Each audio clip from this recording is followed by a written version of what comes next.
The Realme GT is now banned from Antutu for the next 3 months over a Antutu score cheating scandal that's currently going on. And in today's video, we're gonna break down why that's a big deal, how Antutu discovered that they were cheating, and then what it means for consumers. Now, I went into more depth about this on my website, and the article that I wrote is linked in the description down below, along with links to my Discord and my Twitter. Now, really the only reason why people care so much about the Realme GT being caught for these fake Antutu scores is because Realme was using their Antutu scores as a selling point for the Realme GT, saying it was the most powerful device, the highest scoring device on Antutu, and then it coming out after the fact that a lot of these scores, or the scores in specific, were actually faked.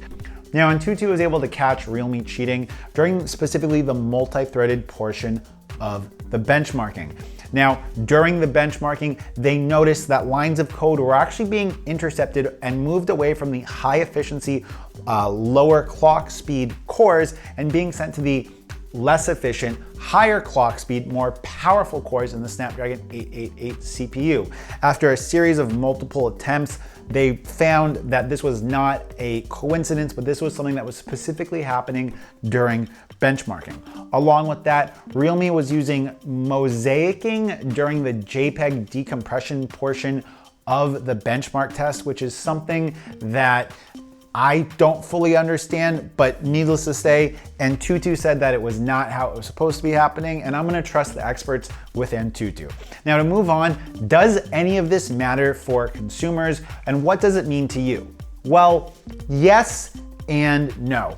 People that make their purchase decision based entirely on benchmark scores, this would matter a lot. And in many ways, this is going to kind of completely invalidate manufacturers' claims that we have in regards to chip speed, phone speed, benchmark scores in general, simply because we now know that there is a way to kind of get around or overinflate these benchmark scores. And essentially, for consumers who only care about these benchmark scores, these matter a lot.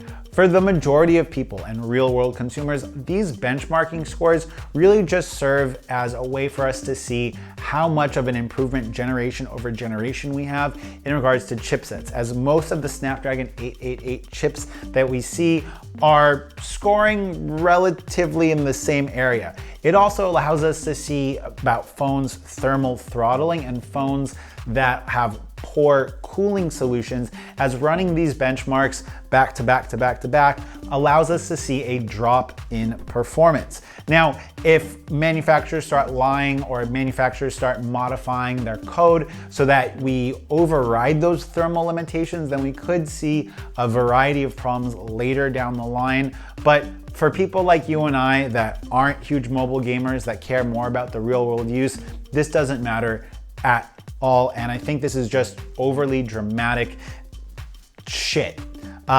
That's gonna wrap up this video. Link to my article in the description down below. You guys should check out my Discord. Peace.